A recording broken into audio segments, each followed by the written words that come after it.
ભારતની મોદી સરકારના કેન્દ્રીય કૃષિ મંત્રાલયનો એક રિપોર્ટ આપણી સામે આવ્યો છે. એમાં ગુજરાતમાં છેલ્લા 3 વર્ષમાં 98,865 મેટ્રિક ટન માંસનું ઉત્પાદન થયું. ગુજરાતમાં 10,735 કતલખાના ધમધમે છે ભાજપા સરકારની મંજૂરી સાથે, અને 2176 કતલખાના પરમિશન વગર કે મંજૂરી વગર ધમધમે છે. આપણે કોઈને યાદ કરાવવાની જરૂર નથી કે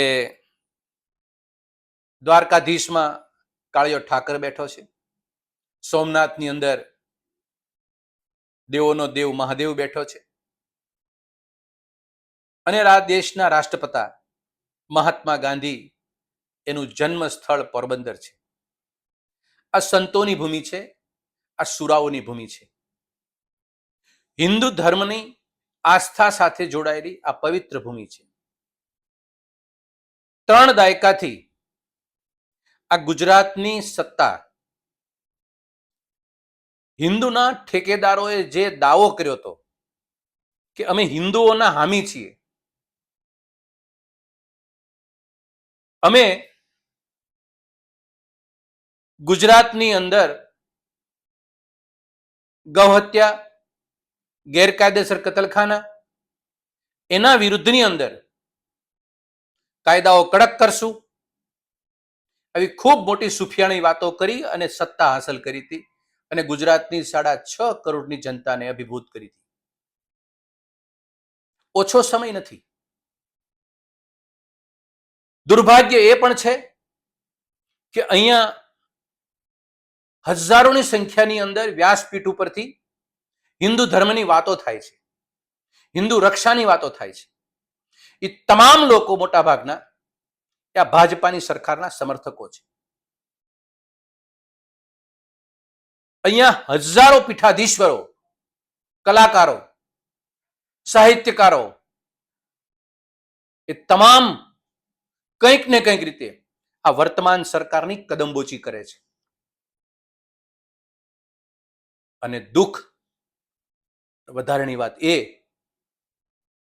કે આજે આ રાજ્યના નાયબ મુખ્યમંત્રી હર્ષ સંઘવી એ જૈન સમાજમાંથી જૈન ધર્મનો એ બાળક છે. જીવદયા અને જૈન ધર્મના સિદ્ધાંતો ઉપર આપણે કોઈ એને જ્ઞાન આપવાની જરૂર નથી. એવી વ્યક્તિ બેઠી હોવા છતાં આ હિન્દુ ધર્મની રક્ષા કરવાની જવાબદારી, ગૌ હત્યા કાનૂન લાવવાની વાત કરનારી, ગેરકાયદેસર કતલખાનાને બંધ કરવાની વાત કરનારી આ એની પાર્ટી અને આ એનો બાળક એ આજે આ નતમસ્તક રીતે આ પ્રવૃત્તિને બહાલી આપે છે. સૌથી મોટો ભ્રષ્ટાચારી ગૌ હત્યાની બાબતમાં કે ગૌમાંસ ઉત્પાદનની બાબતમાં કે જીવદયા બાબતમાં જે નિગ્લિજન્સી રાખે એનાથી મોટો રાક્ષસ બીજો કોઈ ન હોઈ શકે. આ જ વાત કરનારા હતા 30 વર્ષ પહેલા તમારી પાર્ટીના, એ તમારી ધરોહરના લોકો, અને હિન્દુ સમાજને ભોળવીને મત લીધેલા છે. 4 બાબતનો તમે પરાક્રમ કર્યો છે અને આંકડા ઉપર તમે ઇતિહાસ સર્જી દીધો છે. ભાજપાની સરકારમાં ગુંડાઓનું સામ્રાજ્યનો એક ઇતિહાસ અંકિત કર્યો. ભાજપાની સરકારની અંદર દારૂ, રેલમ શેલમ, બુટલેગરોનું સામ્રાજ્ય વધાર્યું. ત્રીજું, ડ્રગ્સ માફિયાઓનું નેટવર્ક અને એનું સામ્રાજ્ય વધાર્યું. અને ચોથું, આ 10,735 કાયદેસરના, 2,176 ગેરકાયદેસર કતલખાનાના કસાઈઓનું સામ્રાજ્ય આ ભાજપાની સરકારના શિરમોર માણસ તરીકે, જવાબદારી વ્યક્તિ તરીકે હર્ષ સંઘવી નાયબ મુખ્યમંત્રી અને ગૃહમંત્રીની નિશ્રામાં વધી ગયું. આનાથી મોટી એક પણ જવાબદારીનું ભાન કરાવવાના શબ્દો અમારી પાસે નથી. કરોડો રૂપિયાના સોદા કરી હિન્દુ ધર્મને નેવે મૂકી માંસ મટનના વેપારીઓને, કતલખાનાઓને પ્રમોશન આપી અને જે રીતે હિન્દુ ધર્મની ફજેતી કરો છો, જે અપમાનિત કરો છો, એ પાપ અને પુણ્યનો સરવાળો એ ગુજરાતની ભૂમિ ઉપર તમારા શિર ઉપર છે. કોંગ્રેસ પક્ષના એક આગેવાન તરીકે નહીં, એક નાગરિક તરીકે આ પૈકીના એક પણ વ્યક્તિ, ભાજપાની અને કદમબોચી કરનારો એક પણ વ્યક્તિ આ કેન્દ્રીય મંત્રાલયના રિપોર્ટ ઉપર એક શબ્દ કોઈનો બહાર ન નીકળે. 30 વર્ષ પહેલા રોડ ઉપર આંદોલનો કરનારા લોકો,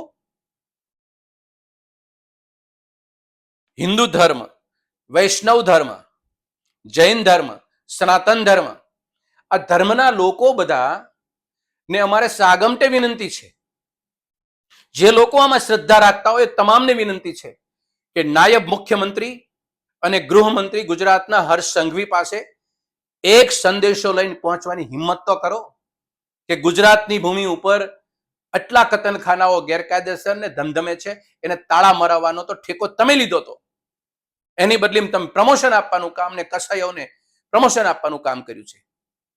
દુર્ભાગ્યવશ આ ભૂમિ અત્યારે રડી રહી છે. ગૌમાતા માટે 17,000 કરતા પણ ગૌશાળાઓ અને પાંજરાપોળ ચાલે છે. એમાંથી પણ કોઈ એક અવાજ નથી નીકળતો. ઘણા સાધુઓ એવા હતા, માયકને સ્ટેજ મળે ત્યારે ગાયો માટે અને ગાય માતા માટે સુફિયાણી વાતો કરતા હતા અને વચન આપતા હતા. એ પૈકીના તમામ લોકો આજ મૌન છે અને ગુજરાતની ભૂમિ રડી રહી છે. અને જીવદયા પ્રેમીઓ માટે આ એક કપરી પરિસ્થિતિનો સમય છે.